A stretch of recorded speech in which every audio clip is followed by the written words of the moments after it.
Hello student, आज हम गद्य खंड से पाठ 11 पढ़ेंगे। भक्ति, जिसके लेखिका का नाम है महादेवी वर्मा। चलिए तो अब हम पहले इनका कवित्री परिचय कर लेते। इनका जन्म 1907 में फर्रुखाबाद उत्तर प्रदेश में। इनकी रचनाएं दीपशिखा, यमा जो काव्य संग्रह है, श्रृंखला की कड़िया, आपदा, संक्लिप्ता, भारतीय संस्कृति में के स्वर, निबंध संग्रह, अतीत के छल चित्र, स्मृति की रेखाएं, पद के साथी, मेरा परिवार, संस्मरण, रेखा चित्र। इनका जो प्रमुख पुरस्कार है वो ज्ञानपीठ पुरस्कार यमा संग्रह के लिए 1983 ईस्वी में, उत्तर प्रदेश हिंदी संस्थान का भारत भारती पुरस्कार, पद्म भूषण 1956 ईस्वी में। फिर इनका निधन हुआ है सन 1987 इलाहाबाद में। तो आपको इतना तो कम से कम ध्यान से देखकर याद रखना ही है, क्योंकि दो प्रश्न जो कवि परिचय से आते हैं वो दो गद्य खंड से आते हैं और दो पद्य खंड से आते हैं, और जिसमें लेखिका का नाम ये भी आता है, जन्म मृत्यु भी आता है, लेखिका के रचना भी आती है। इसलिए आपको ध्यान से इसको पढ़ के देखना है, क्योंकि इस बार के पेपर मैंने चेक किए, इसलिए मुझे पता है कि किस तरह के पेपर आते हैं। तो आप इसको हल्के में न लें, क्योंकि दो मार्क्स भी बहुत मायने रखते हैं। हिंदी में वैसे भी आपको पूरे मार्क्स नहीं मिलते, तो ये दो मार्क्स भी आप कटवा दोगे तो सही नहीं रहेगा। इसलिए आपको ये ध्यान से देखना है। संसार के मानव समुदाय में वही व्यक्ति स्थान और सम्मान पा सकता है, वही जीवित कहा जा सकता है जिसके हृदय और मस्तिष्क ने समुचित विकास पाया हो, और जो अपने व्यक्तित्व द्वारा मनुष्य समाज से रागात्मक के अतिरिक्त बौद्धिक संबंध भी स्थापित कर सकने में समर्थ हो।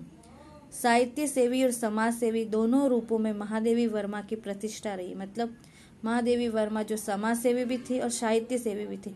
महादेवी वर्मा हमारे देश की मतलब एक बहुत ही अच्छी कवयित्री थी और बहुत ही अच्छी समाज सेविका भी थी। महात्मा गांधी की दिखाई राह पर अपना जीवन समर्पित कर उन्होंने शिक्षा और समाज कल्याण के क्षेत्र में निरंतर कार्य किया। नारी समाज में शिक्षा प्रसार के उद्देश्य से उन्होंने प्रयाग महिला विद्यापीठ की स्थापना की। साहित्य जगत में महादेवी वर्मा की प्रतिष्ठा बहुमुखी प्रतिभा, यानी कि उन्होंने बहुत सारी रचनाएं की। बहुमुखी का मतलब बहुत सारी रचनाएं की।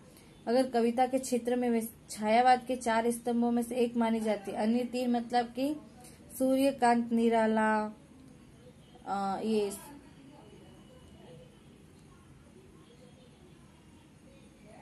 हरिप्रसाद, और अभी इन पंत जी का आगे का नाम मुझे याद नहीं आ रहा है। ये 3, और फिर चौथे कौन, इन तीनों की रचना और चौथे है महादेवी वर्मा, यानी कि 4 स्तंभ कहे जाते। अपने निबंधों और संस्मरणात्मक रेखा चित्रों के कारण एक अप्रतिम गद्य कांत के रूप में उनकी चर्चा होती रही। कविता और गद्य इन दोनों क्षेत्रों में उनकी प्रतिभा अलग अलग स्वभाव लेकर सक्रिय हुई दिखती है। कविता में वे अपनी आंतरिक वेदना और पीड़ा को व्यक्त करती हुई इस लोक से परे किसी और सत्ता की ओर अभिमुख दिखलाई पड़ती है। तो अपने मतलब कविता में वो अपनी खुद के बारे में इतनी वेदना, ऐसा लगता है कि वो दूसरे लोक में जा रहे। और गद्य में उनका मतलब समाज के साथ गहरा सरोकार होता है, यानी कि समाज से जुड़ी होती है, यानी कि आज के समाज में क्या हो रहा है उनके बारे में वो लिखती। उनकी श्रृंखला की कड़िया 1942 ईस्वी उस समय की अद्वितीय रचना, जो हिंदी में स्त्री विमर्श की भव्य प्रस्तावना है। उनके संस्मरणात्मक रेखा चित्र अपने आप के पास ऐसे चरित्र और प्रसंगों को लेकर लिखे गए जिनकी साधारणता हमारा ध्यान नहीं खींच पाती, लेकिन महादेव जी की मर्म भेदी और करुणामयी दृष्टि उन चरित्रों की साधारणता में असाधारण तत्वों का संधान करती। इस तरह समाज के शोषित पीड़ित तबके को उन्होंने अपनी गद्य रचना में नायकत्व प्रदान किया है। उनके इस प्रयास ने हिंदी के साहित्य समाज पर ऐसा गहरा असर डाला है कि संस्मरणात्मक रेखा चित्र की विद्या के लिए शोषित पीड़ित आमजन को विषय वस्तु के रूप में मान्यता मिल गई है। जो भक्तिन ये कहानी है, ये उन्होंने अपने संस्मरणात्मक जो स्मृति की रेखा है उसमें से लिया है। उसके अंदर मतलब ये बहुत ही अच्छा टॉपिक है, बहुत ही अच्छी कहानी है। इसमें एक महिला के बारे में बताया गया है कि जो कैसे संघर्ष करती है और कैसे इस पुरुष प्रधान समाज में अपना अस्तित्व कायम रखती है, उनके बारे में। तो चलो हम आज अपने टॉपिक पे आते हैं, ठीक है। छोटे कद और दुबले शरीर वाली भक्तिन अपने पतले ओठों के कोनों में दृढ़ संकल्प और छोटी आंखों में एक विचित्र समझदारी, मतलब एकदम सोचा समझा उनका संकल्प कि मुझे ये करना ही है, और उसके अंदर एक बहुत ज्यादा समझदारी लेकर जिस दिन पहले पहले मेरे पास आ उपस्थित हुई, तब से आज तक एक युग का समय बीत चुका है। मतलब ये लेखिका के पास वहां रहने आई थी, पर जब कोई जिज्ञासु मतलब कोई भी कुछ भी पूछने वाला उससे संबंध में प्रश्न कर बैठता, तब वह पलकों को आधी पुतलियों तक गिराकर और चिंतन की मुद्रा में टूडी को कुछ ऊपर उठाकर, समझ में आ रहा, आप इमेजिन कर सकते हो कि किस तरीके से विश्वास भरे कंठ से उत्तर देती, तुम पचे का बताई, ये 50 बारिश से संग रहित थे, इस हिसाब से मैं 75 की ठहरती हूँ। मतलब वो अपनी भाषा में, जो उसकी गांव की भाषा के, मैं 75 वर्ष की हूँ और वह 100 वर्ष की आयु भी पार कर जाती। इसका भक्तिन को पता नहीं, पता हो भी तो संभव ये मेरे साथ बीते हुए समय में रति भर भी काम न करना चाहिए। मुझे तो विश्वास होता जा रहा है कि कुछ वर्ष और बीत जाने पर वो मेरे साथ रहने के समय को खींचकर 100, मतलब वो लेखिका के प्रति इतनी उसकी गहरी भक्ति थी कि वो उसके साथ 100 वर्ष तक रह जाएगी, खींचकर 100 वर्ष तक पहुंचा देगी, चाहे उसके हिसाब से मुझे 150 वर्ष का असंभव आयु का पार क्यों न ढूंढा। मतलब उसके लिए मुझे फिर 150 साल का होना पड़ेगा, मतलब ऐसा। वो इतनी सेवा प्रधान महिला थी। सेवक धर्म में हनुमान जी से स्पर्धा करने वाली भक्ति, यानी कि जैसे हनुमान जी राम जी के भक्त थे, वैसे ही भक्तिन भी महादेवी वर्मा की भक्त थी। अंजना की पुत्री न होकर एक अनामन धनिया गोपालिका की कन्या है, नाम है लक्ष्मी। मतलब भक्तिन का रियल नाम है लक्ष्मी मतलब लक्ष्मी। पर जैसे मेरे नाम की विशालता मेरे लिए दुर्लभ है, वैसे ही लक्ष्मी की समृद्धि भक्तिन के कपाल की कुचित रेखाओं में नहीं बन सकी। मतलब लक्ष्मी, जैसे नाम उसका लक्ष्मी है, लेकिन उसके पास इतनी लक्ष्मी नहीं थी, कपाल की कुचित, मतलब कि उसके भाग्य में ऐसी नहीं थी। वैसे तो जीवन में प्राय सभी को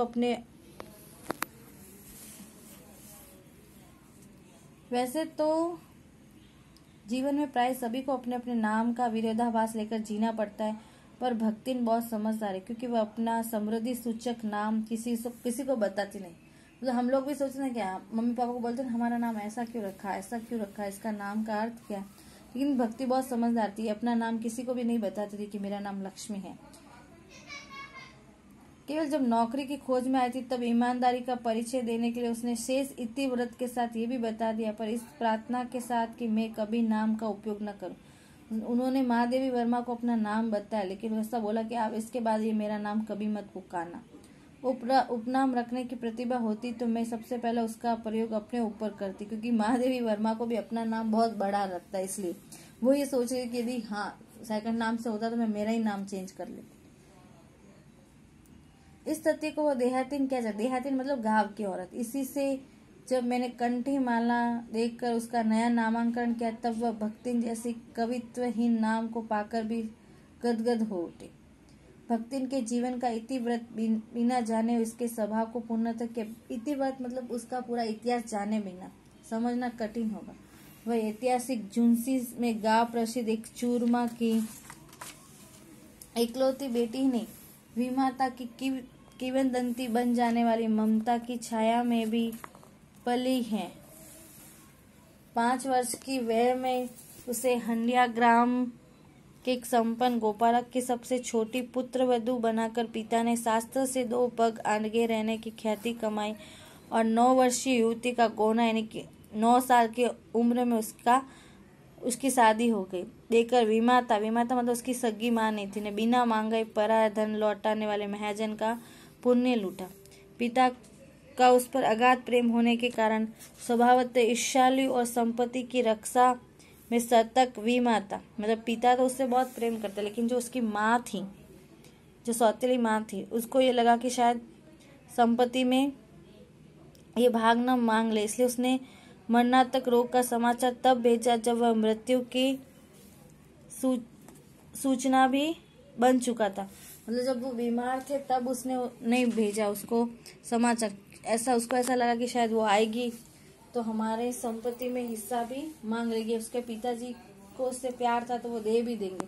तो उसकी माँ ने ऐसा किया कि मरने के बाद ही उसको बुलाया। रोने पीटने के अपशकुन से बचने के लिए सास ने भी उसे कुछ न बताया। अब देखो, पियर में भी खराब और ससुराल में भी खराब।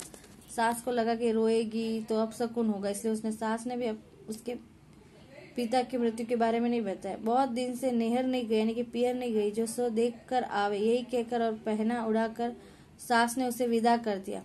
इस अप्रत्याशित अनुग्रह ने उसके पैरों में जो पंख लगा दिए थे, मतलब उसे ये पता नहीं था कि ऐसा कुछ हुआ होगा, तो ऐसे पंख लगा दे कि वे गांव की सीमा में पहुंचते ही जड़ गई। हाय लक्ष्मी, अब आई कि अस्पष्ट पुनरावृत्तियां और स्पष्ट सहानुभूतिपूर्ण दृष्टियां उसे घर तक ठेल लगे। मतलब क्योंकि आपको पता है गांव के लोग कैसे होते हैं, सब यही सोच रहे थे। जैसे वो गांव के पास पहुंची तो लोग उसे देख के कहने लगे, हाय लक्ष्मी तो अब आई है, तेरे मतलब उसके पिताजी तो कब के मर गए थे, सब पट गया था काम वाम तो।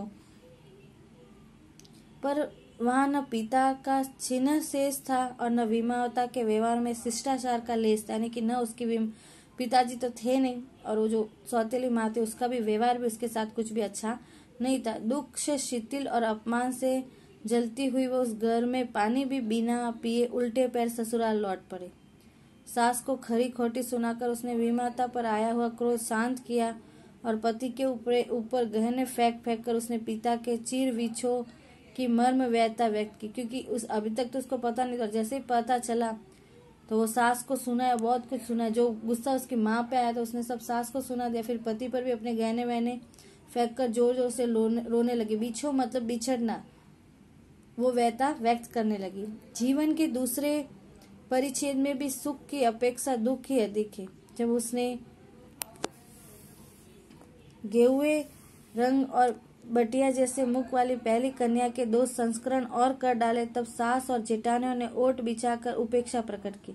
उसकी लड़की हो गई, इसलिए उचित भी था, क्योंकि सास 3 कमाऊ वीरों की विधात्री बनकर मछिया के ऊपर यानी कि माचे के ऊपर विराजमान पुरखिन के पद पर अभिषिक्त हो चुकी थी और दोनों जेठानियां कांक भूचंडी जैसे काले लालों की क्रमबद्ध सृष्टि करके इस पद के लिए उम्मीदवार थे। यानी कि दोनों जेठानों के भी काले कलूटे लेकिन लड़के थे। छोटी बहू के लीक छोड़कर यानी कि एकदम अलग चलने के कारण उसे धन मिलना आवश्यक हो गया। मतलब सासू माँ के भी 3 पुत्र और उनके भी 1 पुत्र और उसने 2 लड़कियां पैदा कर ली, इसलिए लीक से हट गई, मतलब एकदम अलग हो गई। तो उनसे सब लोग गुस्सा कर रहे थे। जिठानियां बैठकर लोग चर्चा करती और उनके कलूटे लड़के धूल उड़ाते वह मट्ठा फेरती कूटती। मतलब ये दोनों तो मजा करती, दोनों बातें करती, उनके बच्चे भी खेलते, लेकिन बेचारी लक्ष्मी मट फेरती कूटती, मतलब धान कूटना पीटना करता, फिर रांधती यानी खाना बनाती। नन्ही लड़कियां गोबर उठाती, बेचारी लड़कियां भी काम करती, कंडे पातती, मतलब जो गोबर से कंडे बनाते वो। जिठानी अपने भात पर सफेद राब रखकर गाढ़ा दूध डालती, मतलब बच्चों को। अपने लड़कों को ओढ़ते हुए दूध पर से मलाई उतार कर खिलाती। वह काले गुड़ की डली के साथ कटोती में मट्टा पाती और उसकी लड़कियां चने बाजरे की गुगरी चबाती। इस दंड विधान के भीतर कोई ऐसी धारा नहीं थी जिसके अनुसार खोटे सिक्कों की टकसाल जैसी पत्नी से पति को विरक्त किया जा सका। सारी चुगली चबाई की परिणति उसके पति प्रेम को बढ़ाकर ही होती थी। जिठानियां बात बात पर धमाधम पीटी कूटी जाती, पर उसके पति ने उसे कभी उंगली भी नहीं छुई। वह बड़े बाप की बड़ी बात वाली बेटी को पहचानता था, मतलब पति प्रेम उसका बहुत ज्यादा अच्छा था। जेठानियां तो बहुत कुछ करती, लेकिन पति ने कभी भी उसकी उंगली तक नहीं छुई, उसको नहीं मारा। मतलब इसकी अतिरिक्त परिश्रमी तेजस्विनी और पति के प्रति रोम रोम से सच्ची पत्नी को वह चाहता भी बहुत रहा होगा, क्योंकि उसके प्रेम के बल पर ही पत्नी में अलगोजा करके सबको अंगूठा दिखा देती। क्योंकि जब पति साथ था इसलिए वो किसी से नहीं डरती थी, मतलब उसने सबको अंगूठा दिखा दिया। सब काम वही करती थी, इसलिए गाय पेच खेत खलियान अमराई के पेड़ आदि के संबंध में उसी का ज्ञान बहुत बड़ा चढ़ा था। उसने छाट कर ऊपर से असंतोष की मुद्रा के साथ और भीतर से पुलकित यानी खुश होते हुए जो कुछ लिया वह सबसे अच्छा भी रहा। साथ ही परिश्रमी दंपति के निरंतर प्रयास से उनका सोना बन जाना भी स्वाभाविक हो गया। धूमधाम से उन्होंने बड़ी लड़की का विवाह करने के उपरांत पति ने घरौंदे से खेलती हुई 2 कन्या और कच्ची गृहस्थी का भार 29 वर्ष की उम्र में, यानी कि कितने साल की, 29 साल की उम्र में पत्नी पर छोड़कर संसार से विदा, यानी कि पति की मृत्यु भी हो गई। अब तक तो उसके साथ अच्छा था, लेकिन अब 29 इयर्स की एज में पति चल बचा। जब वह मरा तब उसकी अवस्था 36 वर्ष से कुछ ही अधिक रही होगी, पर पत्नी आज उसे बूढ़ो कहकर स्मरण करती है। भक्ति सोचती है कि जब वह बूढ़ी हो गई तब क्या परमात्मा के यहाँ वे भी न बूढ़ा गए होंगे, अतः उन्हें बूढ़े न कहना उनका घोर अपमान है। हाँ, तो भक्ति के हरे भरे खेत, मोटी ताजी गाय भैंस और फलों से लदे पेड़ तक जेठ जिटौते के मुंह में भी पानी भराना स्वाभाविक है, क्योंकि पति तो मर गया और उन्होंने, इन दोनों ने, लक्ष्मी और उसके पति ने इतनी मेहनत की कि सब कुछ अच्छा खासा हो गया। तो उनके जो जेठ के बच्चे हैं उनको मुंह में पानी आ गया कि इतना सारा इनके पास है, इनकी सबकी प्राप्ति तो भी संभव है जब भैयू दूसरा घर कर लेते हैं। ये जो बहू है ये शादी करके दूसरे घर चली जाए तो ये हमें मिल जाएगा, पर जन्म से खोटी भक्ति इनके चकमे में आ ही नहीं। उसने क्रोध से पाव पटक पटक कर आंगन को कंपायमान करते हुए कहा, हम कुकरी बिलारी न होए, मतलब कोई कुत्ता बिल्ली नहीं है। हमारा मन पूछाई तो हम दूसरों के जाब नहीं, तो तुम्हारे बच्चे की छाती पे होरा भूजब और राज करब, समझे। मतलब तुम मुझे पूछ रहे तो मैं दूसरा ब्याह नहीं करने वाली, और हम में यहीं रह के तुम्हारे साथी पे मूंग दल ने अपनी कहावत है ना, वैसे ही बोले कि तुम्हारे यहीं रहकर मैं राज करूंगी। उसने ससुर, अजिया ससुर यानी कि काका ससुर और जाने के पीढ़ियों के ससुर गणों के उपार्जित जगह जमीन में से सुई की नोक बराबर भी देने की उदारता नहीं, मतलब मैं किसी को कुछ नहीं दूंगी, जो मेरे पास है वो सब मेरा है। इसके अतिरिक्त गुरु से कान फुकवा, कंठी बांध और पति के नाम पर घी से चिकने केसों को समर्पित कराने के उसने अपने पति के नाम अपने केस यानी बाल भी दे दिए, मतलब पूरा गंजापन कर लिया। भविष्य में भी संपत्ति सुरक्षित रखने के लिए उसने छोटी लड़कियों के हाथ पीले कर उन्हें ससुराल पहुंचा और छोटी लड़की की भी शादी कर दी और पति के चुने हुए बड़े दामाद को भी घर जमाई बनाकर रखा। इस प्रकार उसके जीवन का तीसरा परिच्छेद आरंभ हुआ। इसके आगे का हम कल पढ़ेंगे, ठीक है।